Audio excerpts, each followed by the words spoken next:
Amados alunos e alunas da classe do Profeta Samuel, da Igreja Batista Regular de Boa Vista, hoje, domingo, dia 17 de maio do ano de 2020, estamos aqui novamente para trazer a aula da Escola Dominical.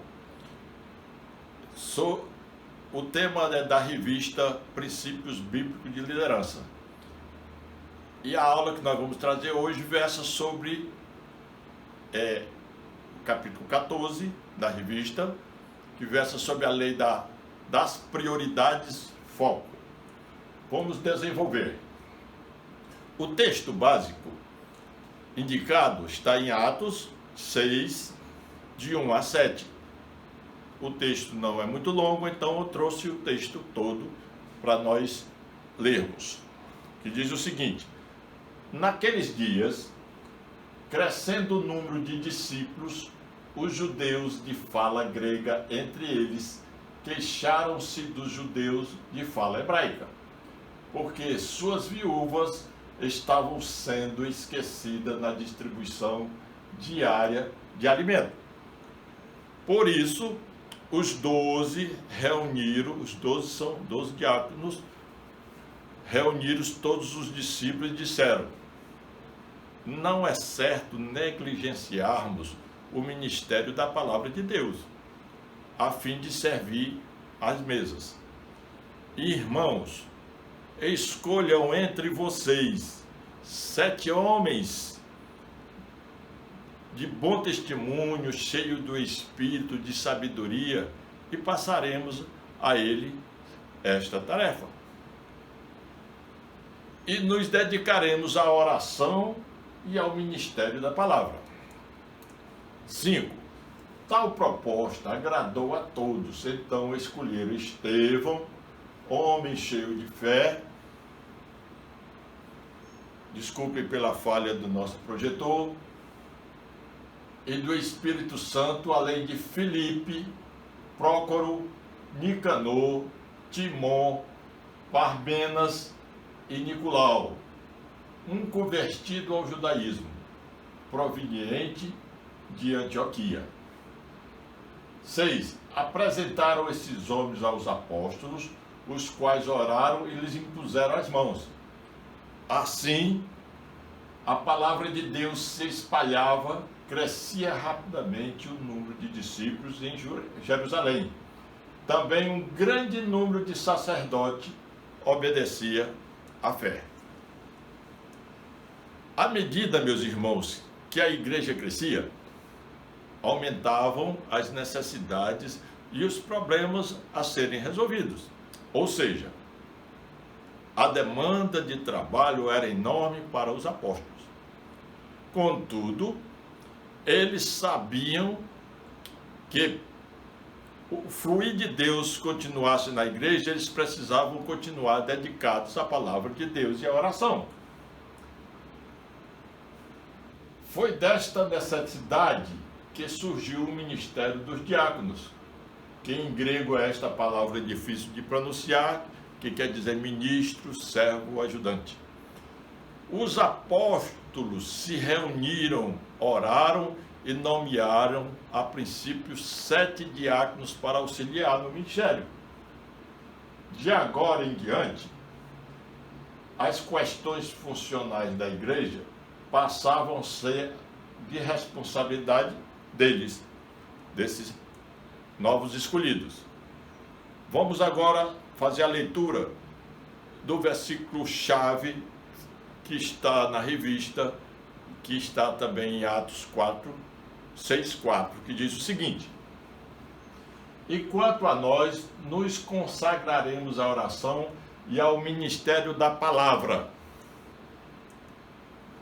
E o alvo da lição principal é o seguinte: ao estudar esta lição, você terá condições de entender por que o líder precisa eleger as prioridades e concentrar-se nelas. Os outros alvos são os seguintes: refletir sobre sua agenda e identificar suas prioridades. Concentrar-se nas prioridades.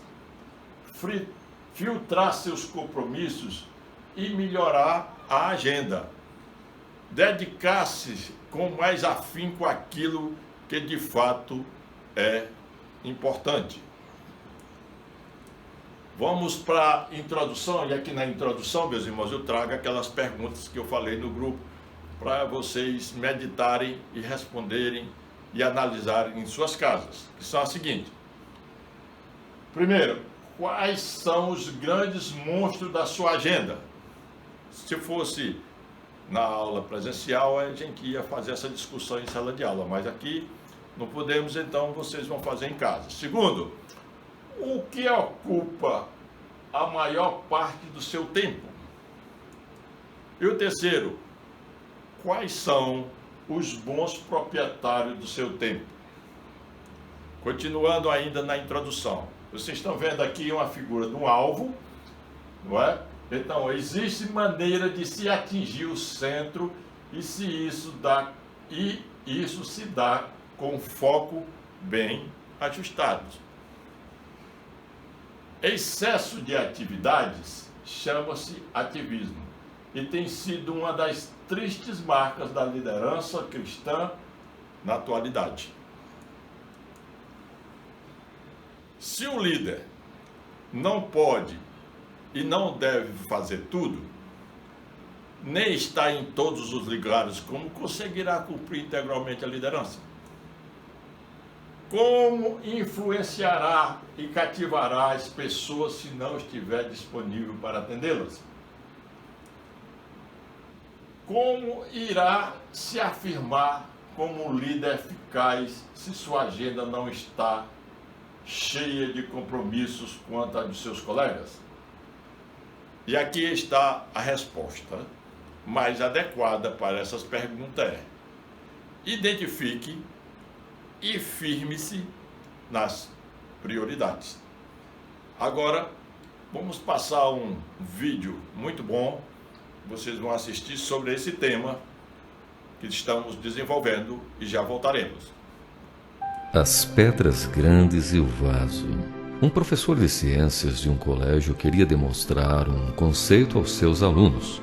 Ele pegou um vaso de boca larga e colocou algumas pedras dentro. Então perguntou aos alunos: está cheio? Unanimemente responderam: sim, professor. O professor então pegou um balde de pedregulhos e virou dentro do vaso. Os pequenos pedregulhos se alojaram nos espaços entre as rochas grandes. Então perguntou aos alunos: e agora está cheio? Desta vez alguns estavam hesitantes, mas a maioria respondeu: sim, professor. O professor levantou uma lata de areia e começou a derramar areia dentro do vaso. A areia então preencheu os espaços entre os pedregulhos. Pela terceira vez o professor perguntou: então, está cheio? Agora a maioria dos alunos estava receosa, mas novamente muitos responderam sim. O professor então mandou buscar um jarro de água e jogou-a dentro do vaso. A água saturou a areia. Neste ponto, o professor perguntou para a classe: qual o objetivo desta demonstração? Um jovem e brilhante aluno levantou a mão e respondeu: não importa quanto a agenda da vida de alguém esteja cheia, ele sempre conseguiria espremer dentro mais coisas. Não, respondeu o professor. O ponto é o seguinte: a menos que você coloque as pedras grandes em primeiro lugar dentro do vaso, nunca mais as conseguirá colocar lá dentro.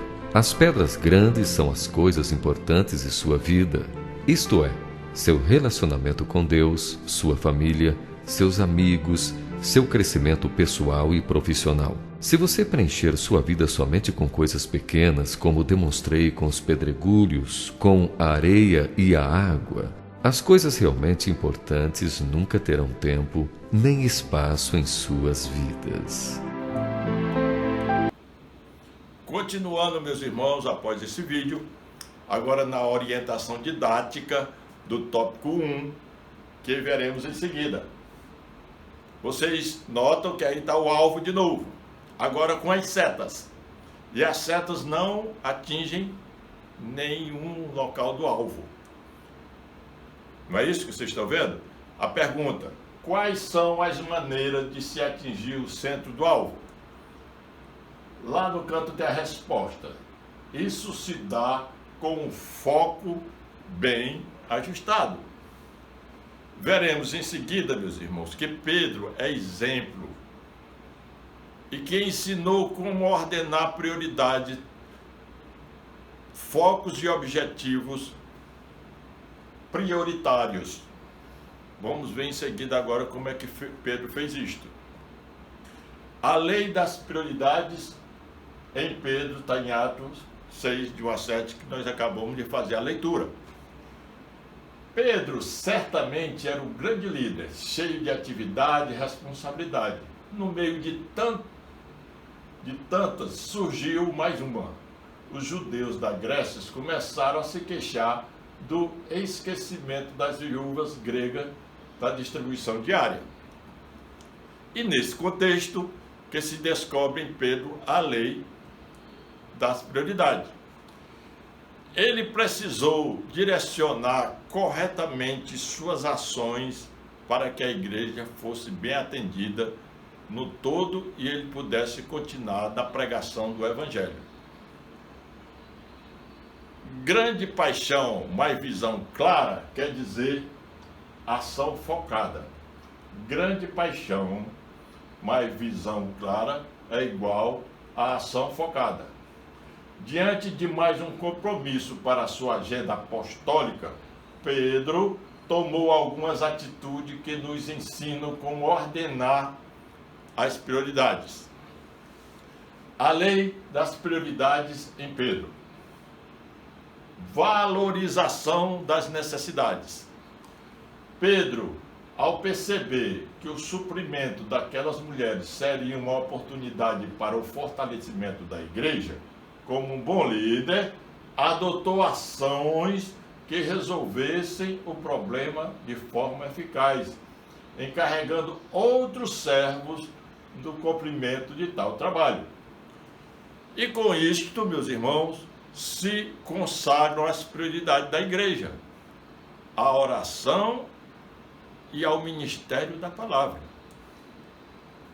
Vamos a alguns casos que também eu falei no grupo que ia colocar para vocês hoje. Aí eu vou ter uma seta que costuma se dar essa prioridade. Deus, famílias, profissão, ministério. Costumam, na maioria das pessoas, fazerem como isso as prioridades. Vamos lá. Situação 1. Se seu filho estiver com 40 graus de febre, no domingo à noite, você irá à igreja ou levará seu filho para o hospital? E se você for o pastor da igreja? Situação 2. Seu filho lhe pede mais atenção. Você pretende jogar futebol com ele no sábado. Mas, finalmente, aquele contrato super importante da empresa será fechado e você precisará viajar para o exterior. O que você faria? Situação 3. Geralmente, colocamos o lazer e o exercício físico como uma prioridade mais abaixo do que a família e trabalho. Mas, se você sofrer um ataque cardíaco e o médico recomendar exercícios diários para a sua recuperação, o que você fará com o trabalho? O que dirão seus patrões se você tirar um tempo diário para os exercícios? Vão analisando essas situações que eu estou colocando para vocês. Agora eu coloquei uma mesa, Deus na cabeça, e as pernas da mesa é o ministério, é o trabalho, é a família e é o lazer. Não importa onde você estiver. Em todos esses locais, nosso dever é propagar Deus, é levar a mensagem da cruz. Aplicação. Vamos lá. Como você tem agido diante das necessidades e urgências do povo? que atitudes tem tomado para atender às demandas da liderança? Como tem ligado com as suas prioridades e as dos esquecidos na distribuição diária? Continuando na lei das prioridades de Pedro. Ampliação da liderança. A prioridade de Pedro era anunciar o Evangelho. O problema lhe apareceu e ele não deixou que o mesmo se agravasse. Percebeu então a oportunidade de desenvolver outros líderes que estavam surgindo. É um bom exemplo para nós que o Pedro está dando. Mais uma aplicação. Você já imaginou que na sua equipe pode haver algum Estevão escondido? Será que algumas das suas funções não podem ser cumpridas por ele? Compartilhando o trabalho, a igreja não seria mais bem atendida? Continuando ainda, o número 3, divisão das tarefas ainda de Pedro. Em Atos 6:3, temos: escolheu dentre vós 7 homens de boa reputação, cheio do espírito e de sabedoria. Não teve medo de dividir as tarefas, tendo em vista que escolheu os melhores para aquele nobre trabalho. Agora vamos a outras tarefinhas que eu trouxe para vocês, curiosidades. O que significa remir o tempo? Então, tempo, GR, Kairos, um período específico de tempo. Remir, Jesus a si mesmo se deu por nós, a fim de remir-nos de toda iniquidade. Está nesse texto de Tito 2,14. Remir o tempo. Pagar o preço para tirar da escravidão um período específico de tempo. Tem pessoas que dividem o tempo no seu relógio. Aqui é um exemplo para essas tarefas aí. Família, trabalho, internet, novela, trânsito, gula. Eu não sei como é que você faz a sua agenda do seu tempo. Mas algumas curiosidades eu vou trazer para vocês aqui. Especialistas dizem que em 72 anos gastamos, 72 anos de idade, gastamos 21 anos dormindo, 14 anos trabalhando, 7 anos no banheiro, 6 anos viajando, 6 anos comendo, 5 anos esperando em filas, 4 anos aprendendo, 3 anos em reuniões, 2 anos retomando ligações telefônicas, 1 ano procurando coisas perdidas, 22 meses na igreja, 8 meses abrindo correspondências inúteis, 6 meses esperando no semáforo, 4 minutos em média um casal conversa por dia, 30 segundos por dia, em média, conversando com seus filhos.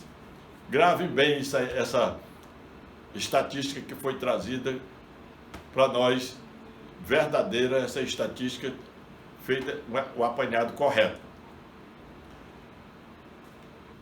Aplicação.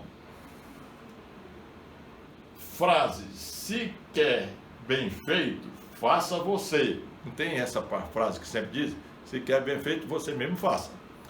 Essa atitude parece mudar a conhecida esmo para se querer bem feito. Delegue às pessoas competentes. O que você acha dessas frases?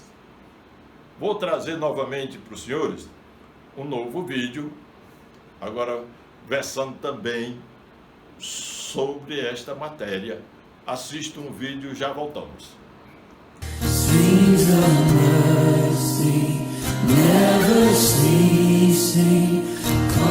Vivemos em uma sociedade imediatista, onde existem prazos para cumprir, metas a alcançar e tudo tem que ser para ontem.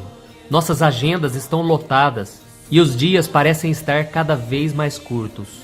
O pior disso tudo é que quase não sobra tempo para Deus, para nossa família, nossos amigos e a igreja.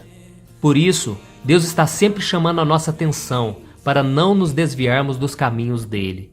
Em Mateus capítulo 16, Jesus disse: "Que adiantará o homem ganhar o mundo inteiro e perder a sua alma? Ou o que o homem poderá dar em troca de sua alma?" Diante de tantos projetos e sonhos que queremos realizar, devemos nos perguntar: quais são as minhas prioridades? Em outra ocasião, Jesus disse que onde estiver o seu tesouro, aí estará também o seu coração. Ele quis dizer que o nosso coração sempre vai estar naquilo que mais valorizamos. E o reino de Deus deveria ser a nossa prioridade. Eu não estou dizendo que nós devemos fugir dos nossos compromissos, nos trancarmos no quarto e ficarmos ali orando o dia inteiro. Devemos ter sabedoria e separarmos um tempo para cada coisa. Mas a verdade é que Deus sente a nossa falta e Ele deseja que paremos por alguns instantes para buscarmos a Sua presença e meditarmos na Sua palavra. Quando Jesus disse que o nosso coração estará naquilo que mais valorizamos, Ele sabia que o nosso coração tem uma tendência para se desviar daquilo que deveria ser a nossa prioridade. E por isso Ele nos deu esse alerta. Quantas vezes nós inventamos desculpas para não orar, para buscar a Deus, e sem perceber nós esfriamos espiritualmente e começamos a cobiçar as coisas do mundo. A nossa prioridade passa a ser aquilo que aparentemente não tem nada de mais, mas que no final prejudicam sim a nossa vida espiritual. Pode ser a televisão, os filmes, seriados, redes sociais, futebol, videogame, saída com os amigos, enfim, se nós focarmos somente nessas coisas, a vida pode até parecer que vai ficar mais prazerosa, mas no fundo ela perderá o seu sentido. Nós nos tornaremos pessoas inquietas, insatisfeitas e parece que nada preencherá o nosso vazio. Pois as coisas dessa terra, se nós não tomarmos cuidado, podem nos afastar das palavras de vida eterna de Jesus. Aquele que deu a própria vida por nós será deixado em segundo plano. Mas a Bíblia diz que nós somos propriedade exclusiva do Senhor e Ele só estará satisfeito se ocupar o primeiro lugar na nossa vida. Em Apocalipse está escrito que Jesus está batendo na porta. Se nós ouvirmos a sua voz e abrirmos o nosso coração, Ele entrará e terá comunhão conosco. Por isso, volte a dar prioridade ao Senhor, pois só Ele pode te fazer andar em santidade nesse mundo que está tão corrompido pelo pecado. E ao fazer isso, você encontrará a verdadeira paz e uma razão para viver contente todos os dias da sua vida. Eu sou o pastor Antônio Júnior e esse foi o Momento com Deus de hoje. Deus te abençoe. Após o vídeo, espero que vocês tenham gostado. Vamos trazer o item 2, a lei das prioridades no ministério de Jesus. Pedro exerceu com destreza a lei da prioridade e aprendeu com o melhor, Jesus Cristo. Esse foi o professor de Pedro. A prioridade de todo cristão é Jesus Cristo, em seu ministério, retirava-se para estar a sós com o Pai. Tendo se levantado alta madrugada, saiu, foi para um lugar deserto e ali orava. Está lá em Marcos 1:35. Ele também nos ensinou a prioridade da comunhão jubilosa com Deus. Assentei-vos aqui enquanto eu vou ali orar. Está em Mateus 26:36. Mais uma aplicação. João Calvino escreveu: a não ser que estabeleçamos horas definidas para a oração, facilmente negligenciamos a prática. Quanto tempo você investe em oração diária só com Deus? Que lugar, um momento de quietude e oração ocupa na sua lista de prioridade?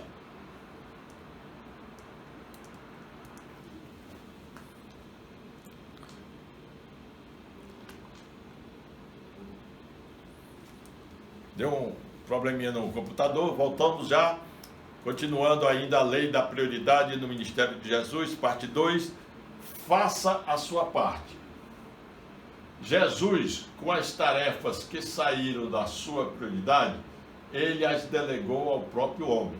Primeiro A, ordenou que as talhas fossem cheias de águas. B, ordenou que retirasse a pedra do túmulo de Lázaro. Você pode conferir nas referências que estão entre parênteses. Ordenou que os discípulos lançassem as redes. E D, solicitou os pães e os peixes. Jesus, que realizou os milagres, poderia fazer muito mais. Poderia fazer aparecer as águas nas talhas, não é verdade? Que a pedra rolasse sozinho do túmulo, sem precisar ninguém ajudar. Que os peixes aparecessem nos marcos dos discípulos, porém, ele se concentrou em sua prioridade, não fazendo o que o outro poderia e deveria fazer. Ele dividiu as prioridades com os seus auxiliares. Vamos para mais uma aplicação. Mais uma vez, o Supremo Pastor nos ensina a não perdermos tempo e energia naquilo que não é nossa prioridade. Desafia-nos o Mestre a delegarmos sem medo e com autoridade. O item 3, qualidade indispensável, é o foco agora que nós vamos falar. Devemos fixar e olhar, investir o tempo e a energia, buscar preparo para completar nossa clara visão e acertar o alvo. Se você persegue 2 coelhos, ambos escaparão, adágio popular. Então, você tem que priorizar num dos coelhos. Você priorizar em 2 locais ao mesmo tempo, você vai perder um deles, ou os 2. Percebeu os empecilhos? Vamos lá. O que antes tomava conta da mente de Paulo e demandava tempo e energia passou a ser visto como empecilho no cumprimento da sua prioridade. O que era tido como riqueza e glória diante da glória de Deus, tudo junto não passava de refúgio. Vamos para a aplicação. O que tem impedido você de focar e cumprir suas prioridades? Quais são os obstáculos do seu caminho? Como você pode se livrar deles? Continuando. 2. Descobrir o que desejava. Ao conhecer Cristo, Paulo entendeu tudo o que precisava. Por isso queria andar mais e mais perto dele, a ponto de convocar outros servos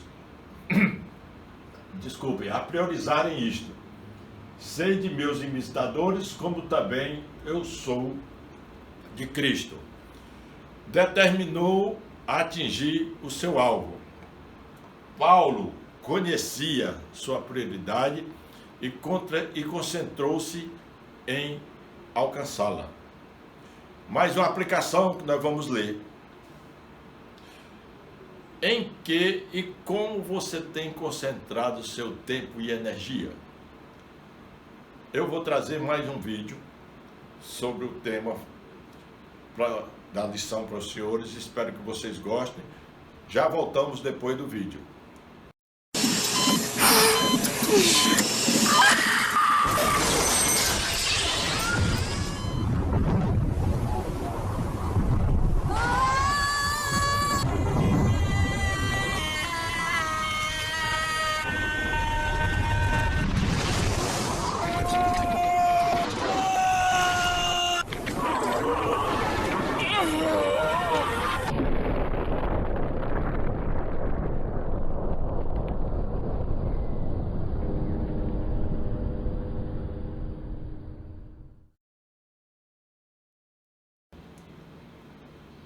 Após o vídeo, voltamos com a conclusão.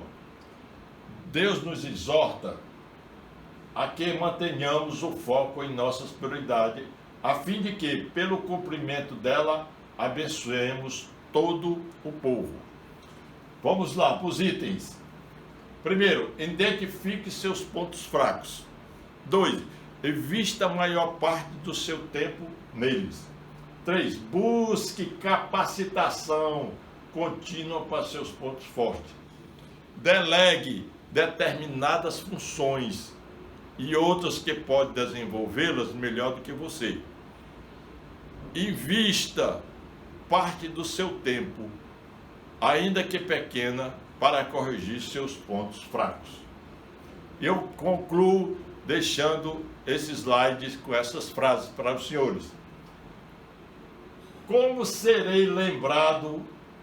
Como chegarei na presença de Deus? Cuidado quando você diz que não tem tempo. Então, meus irmãos, assim eu concluo esta lição neste domingo. Que Deus abençoe vocês ricamente, em nome de Jesus.